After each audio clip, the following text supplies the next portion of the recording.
شوية Yeah.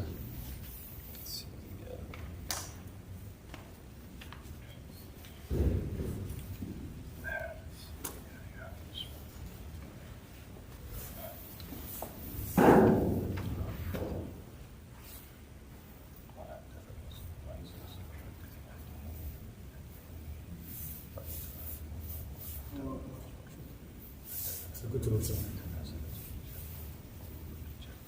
Very good trick. You ready? الحمد لله رب العالمين وصلى الله وسلم وبارك على محمد وعلى آله وصحبه أجمعين. So we continue this morning our commentary on Kitab Riyadh al-Salihin al-Hafidh al-Nawawi rahimahullah ta'ala, and we are in the chapter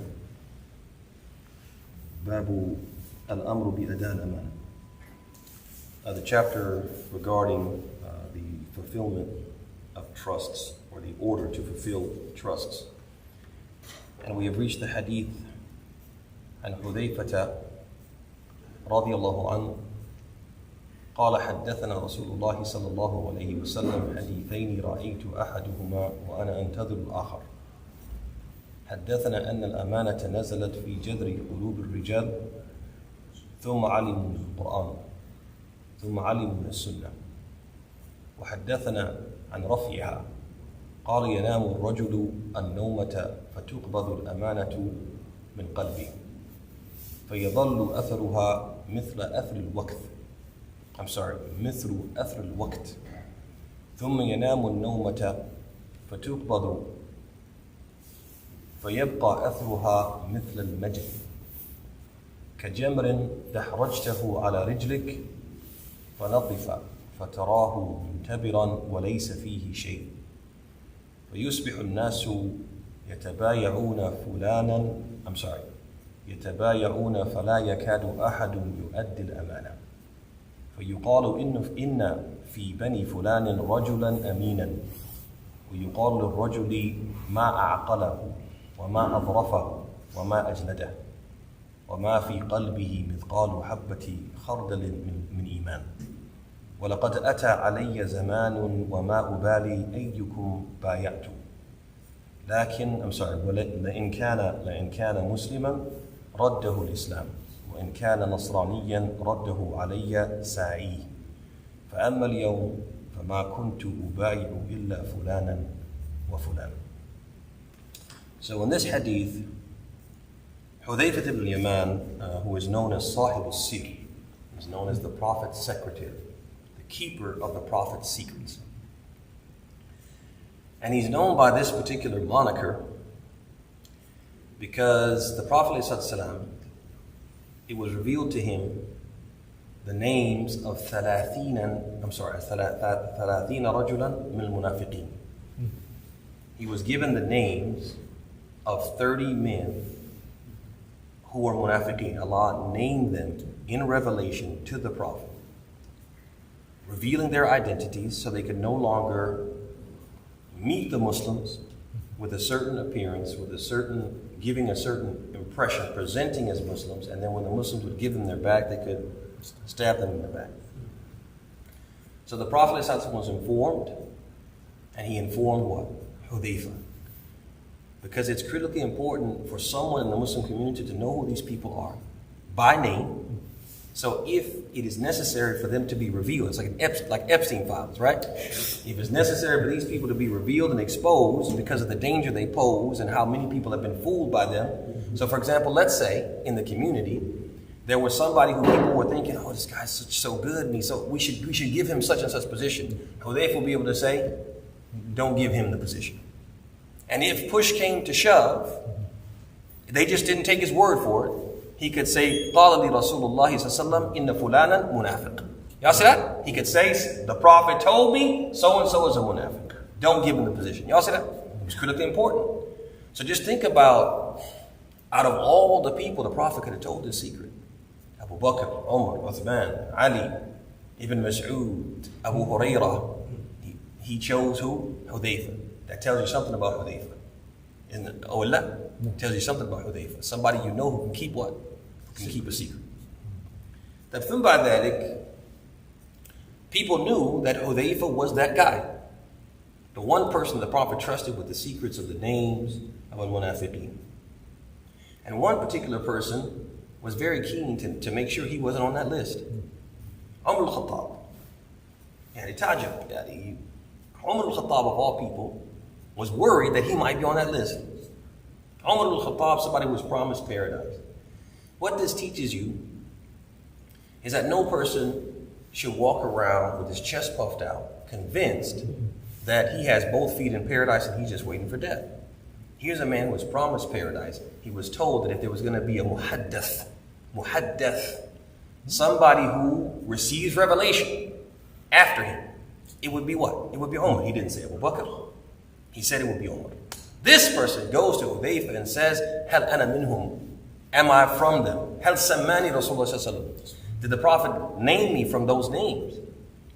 And of course, Hudayfa said, La wala uzakki ba'dak ahadan. He said, absolutely not. And he said, there's nobody who I have a better opinion of than you, or something like that. Basically, that's the meaning of it. So, this Hudayfa narrates this hadith. He says, Allah's Messenger sallallahu alaihi wasallam narrated to us two narrations, told us two things. One of which I have seen. So basically the Prophet ﷺ was saying, you're going to see this. Araf. He says, for example, إِنَّهُ مِنْ يَعِشْ مِنْكُمْ فَسَيَرَى كَذَا وَكَذَا. Whoever amongst you lives long after me, they're going to see these things. So he says, one of them I have seen. I've witnessed it. It actually came to pass. And I'm waiting for the other one. The other one I have not seen. He said he narrated to us that integrity, the fulfillment of trusts, the keeping of your word, being the type of person who, when nobody's watching, you do the right thing. Right? He says integrity was preserved in the roots of the hearts of men in the beginning. It was mimma fatara Allah nasa alayh. It was among the things that Allah made from the fitrah. It's just the nature of man to have integrity. To be a person who keeps their word. You give them something, they return it to you the way you gave it to them. To be the type of person that when nobody's watching, I'm going to do the right thing. Right? Min al-fitrah. Then he says on top of that, they learned it, integrity, from the Quran. The Quran is full of it, right? Inna Allah ya'murukum an tu'addu al-amana ila ahliha. Allah commands you to fulfill what? Your trust, to be people of integrity. The thing by that, he says, and then they learned it from the prophets. Sunnah, of course, the Prophet taught about amana. We talked last week about how the Prophet said the people who don't have amana are al-munafiqeen, which means that the people who are not munafiqeen should have an amana. So certainly the Prophet was teaching them. He said he also told us about its disappearance. That there will come a time when people won't have integrity. Integrity will be something that it doesn't exist. Or it's a rarity. It's a novelty. He said, a man will go to sleep, whereupon integrity will be taken from his heart. And only its trace will remain, resembling the traces of fire. It's almost like something like you know how you they have like a fire stamp? Have a fire stamp? Something like that. A brand. The real integrity won't be there, but what? There'll be like traces of it. A trace, like a fire stamp, like a brand. Then he says, its trace will resemble, then he says, and only its trace will remain, resembling the traces of fire. He then will sleep again, whereupon the remainder of the integrity will also be taken away from his heart, and its trace, the trace of the trace, will remain. Like a blister which is raised over the surface of skin when an ember touches your foot. You step on an ember and you get like a little what? Blister. And in fact, this blister does not contain anything. It doesn't have anything inside. I mean, what? It's not really of substance. Then he says, so there will come a day when people will deal in business with each other, but there will hardly be any trustworthy persons amongst them. Then it will be said, so integrity will be something rare, it'll be a novelty, very few people will have it, to the point that it will be said in such and such tribe, such and such person has integrity. It won't be common. It'll be so uncommon that people say, hey man, you looking for somebody with integrity? There's a city called Peoria in Illinois. If you go there, right, there's a neighborhood, right, called the Village. Right? If you go there, right, there's one man, right, and he's on the verge of death. He has integrity. Like, it'll be that rare. That's what the prophet is saying. Y'all see that? Then he says, then it will be said, in such and such tribe, there is such and such person who has integrity. And a man, pay attention to this part, a man will be lauded for his intelligence. A man will be lauded for his good manners. A man will be lauded for his physical stature and strength, despite the fact that he will not have true faith equal to a mustard seed in his heart. People will focus on the wrong thing. And people they'll look for somebody to appoint for something important. And they'll say, man, he has a good jawline, man. He has a good jawline. He'll be good on camera. Y'all see that? Like the Secretary of War, right? He looks the part, but that's about it. He is an empty suit. And I don't know if y'all saw those hearings this week. He knows nothing, and I don't want to hear nothing about DEI after this. No person of color could be that incompetent and keep their job. That incompetent. Asked about simple things, basic things he should know, right? The countries in the Asian Pact, ASEAN. This joker started naming Japan and this, and the senator stopped him and said, none of those countries are in the Asian Pact. None of those, none, not one. You don't get one right. But I digress. At Muhim, people will look to appoint somebody for something. And a very important position. And people say, who should we do? Who should do it? Oh, so-and-so, he has a good jawline. So-and-so, he's so intelligent. So-and-so, he's so rich. So-and-so, he's so generous. So-and-so, he has a high-level degree. None of those things really qualify him for the position. And what's the most important thing he needs to have? Integrity. Allahu Akbar. Y'all see that? Yeah.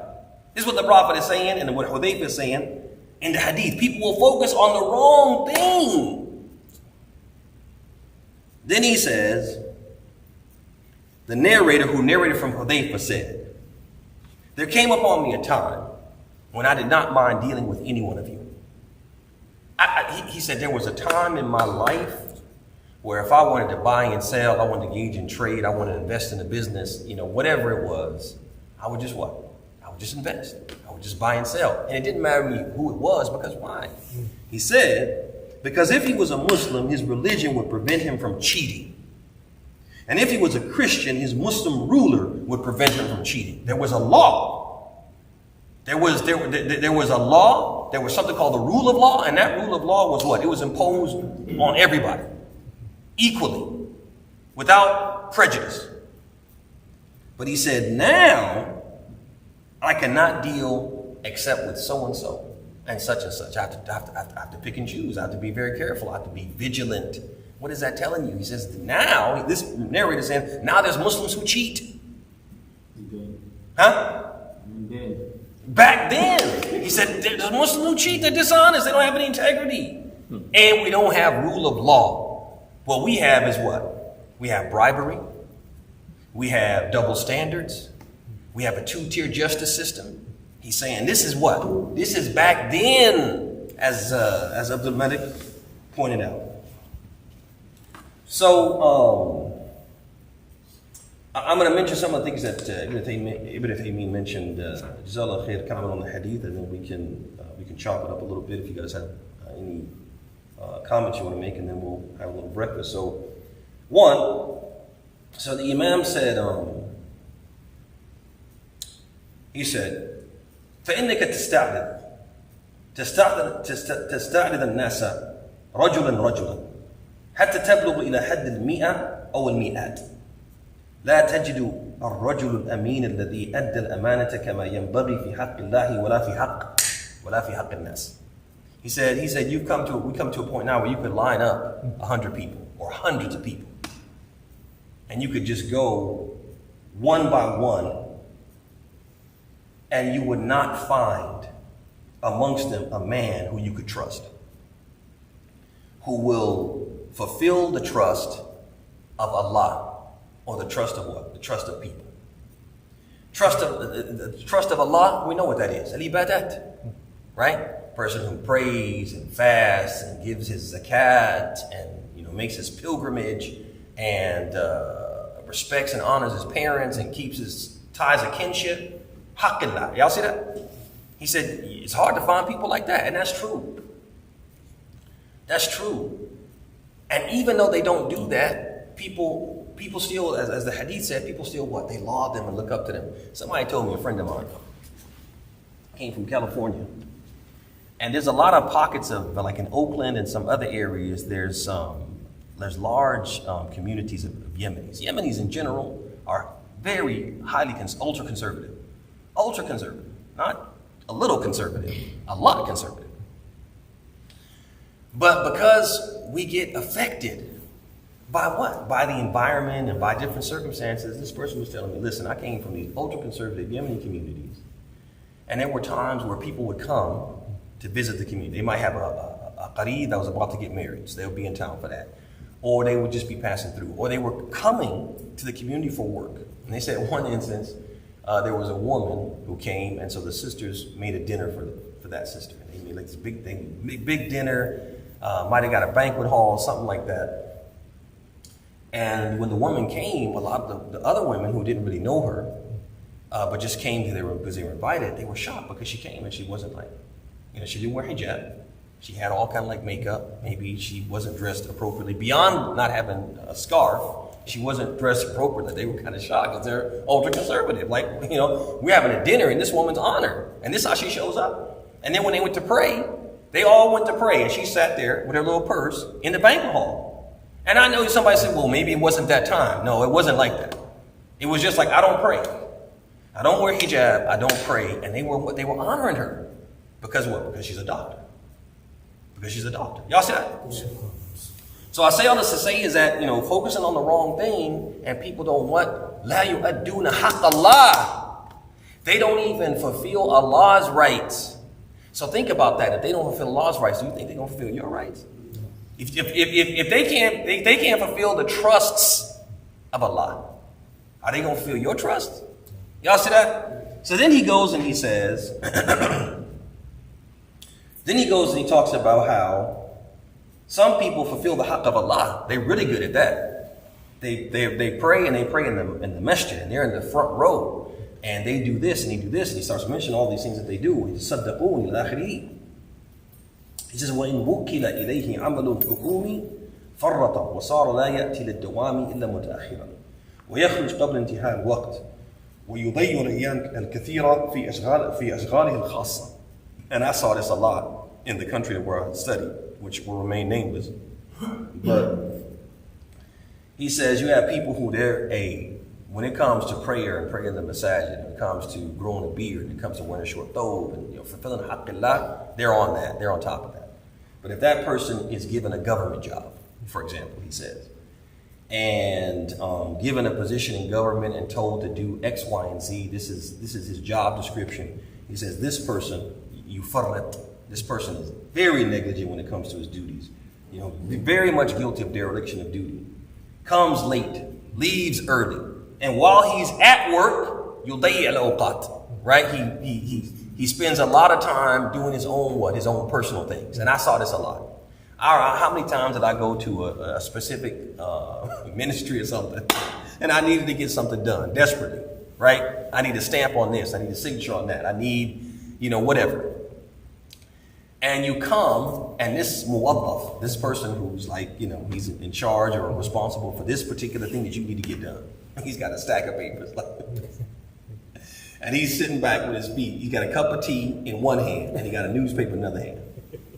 Right? I'm saying this like a person says, well, maybe he was on break. Okay, you can't be on break all day, no matter what time I come. And then what's happening with what? All these papers. And I'm sweating.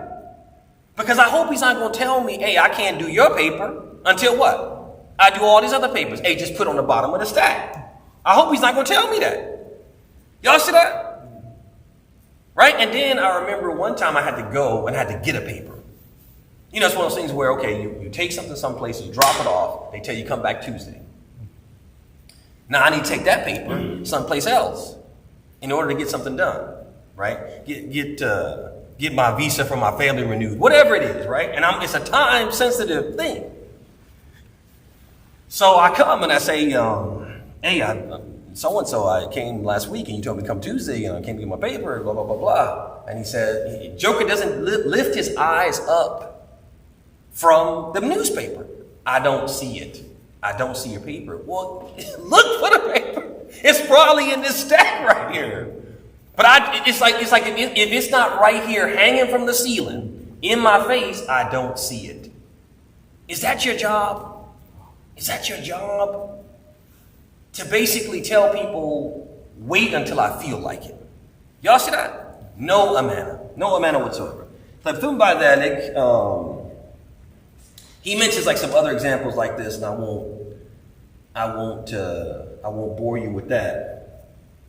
But one thing he did mention toward the end is that when this attitude and this behavior starts to pervade and become prevalent, other people, because people are products of their environment, some people who do have integrity or have some semblance of integrity, they start to do what? They start to kind of like what? Do what other people do. And they start to behave and allow their integrity to be compromised. So then he said, so when people go to those people and say, hey, you shouldn't do this, this is not from integrity to do this and do this. He said that person will say, oh, this rule is not fair. And the people who impose the rule, they don't even practice it themselves. So why should I practice it? Y'all see that? So for example, at work, they might tell you, for example, you do like, I think most workplaces when you go there, they have like a moral code and ethics, and they do training on it, right? And they tell you what is ethics as it relates to what, right? The sphere of work that you're in, right? And the company that you work for, what expectations they have for ethics, right? So they'll tell you, for example, don't use your work computer for personal things, right? They might tell you that, right? So then you see somebody and they're like on ESPN or something like that, right? They're on ESPN.com and checking the scores from the basketball games or whatever like that. And you see them and you say, you're not supposed to use your personal device. Don't use their device for this. You can get in trouble for that. And even if you can't get in trouble, remember we both watched the ethics video. You're not supposed to do that. And the person says, this is a stupid rule. And the people who made the rule, they don't follow it themselves. I was just in the office of so-and-so, and he was on ESPN too. Right? That's what they say, right? So then the Imam Jazallah Khair, he says, إِذَا ضَلَّ النَّاسِ لَمْ يَكُنْ ضَلَالُهُمْ هُدًى وَإِذَا كَانُوا هُمْ ظَالِمِينَ بِمَا صَنَعُوا فَلَا تَضِلَّ أَنْتَ. Allahu Akbar. This answer from him, Jazallah Khair, he says, if the people go astray, all the people go astray. Everywhere you look, you see the people doing the opposite of what they're supposed to be doing. He said their misguidance is not going to become guidance. It's not going to magically become guidance. Just because everybody does something doesn't make it right. Then he says, وَإِذَا كَانُوا هُمْ ظَالِمِينَ بِمَا صَنَعُوا فَلَا تَضِلَّ أَنْتَ. And if you know that the people are doing the wrong thing, then and they're going the wrong way, don't you go the wrong way. You see what I'm saying? You know it's the wrong way. Why are you going the wrong way? We're supposed to meet up at some restaurant. We're like, hey, we're going to go to Duck Donuts or something like that. We're going to meet up and have Duck Donuts and drink coffee together. All right. So, hey, we're going to ride together? No, it's too many of us. We're just going to break up and ride in groups. 6 cars. Right? So the way to Duck Donuts, let's say it's just straight down Todd's Lane. Get to Coliseum, you make a left. Right? We leave, we get right here to Bethel, and they make a right toward Mercury. I'm like, this is the wrong way. We going the wrong way. It's straight down Todd's Lane and left at Coliseum. Y'all see that? I know this for a fact. There's no reason for us to go towards what? Towards Mercury. We're not going to Krispy Kreme. I'm not going to follow you. I'm not following y'all. I'll see y'all there. Once your GPS says, make a U-turn. Make a U-turn. Make a U-turn. You'll turn around. Y'all see that? Don't follow the people going the wrong way. That's what Allahu Akbar. Then he said after that, I'm gonna close with this. He says,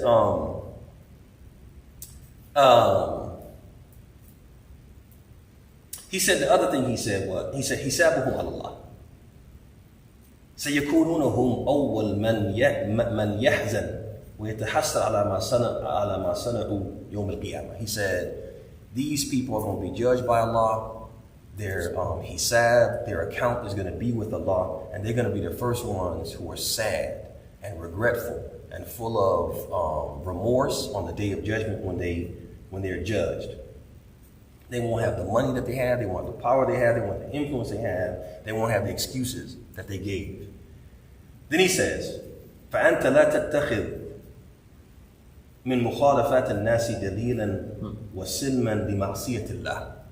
So he said, don't use the errors and the deviance of the people as a proof and as a justification for your own sins. Y'all see that? And with that, I think we said enough. Huh? I think we said enough. If you guys have some comments or critiques, we'll take those. And otherwise, we have fruit, we have tea, and we have some cheese that we would love for you guys to sit with us and enjoy for the hospitality. Tafadhal, Ma'ruf. So, Hudayfa, he said that there is one that he have seen. Wa alaikum salam wa barakatuh. He has seen one and then he didn't see the other one. Hey. So, which one? And then he mentioned one, I think, right? Like, so it's one of two things. Uh-huh.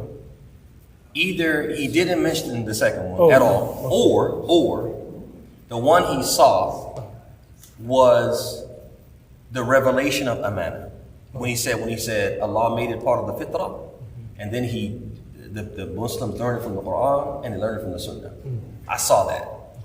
Then he said that the Prophet said that the Amana will be what? Lifted. It'll be lifted. He says, I haven't seen that entirely. Basically, I think, so it's one of two things. Either the whole hadith is the one he saw, and he's waiting for something else that he didn't mention to us. Or the one he saw was the first half. I saw it's part of fitrah, we learned it from the Quran, we learned it from the Sunnah, and the rafa', the lifting of amana, I have not seen that yet. We still have amana in his perception. But remember, at the end, the one who narrated from Hudayfa, he said, well, I've seen it, because there's nobody you can trust. You see that? So it's almost like Hudayfa was saying, the second part I haven't seen it, we still have amana. But the rawi from him, the very next generation, is saying, well, we're seeing it now, basically. Allahu Akbar. طيب في شيء يا اخوان؟ Going once, going twice, gone. هذا وصلى الله وسلم وبارك على محمد وعلى آله وصحبه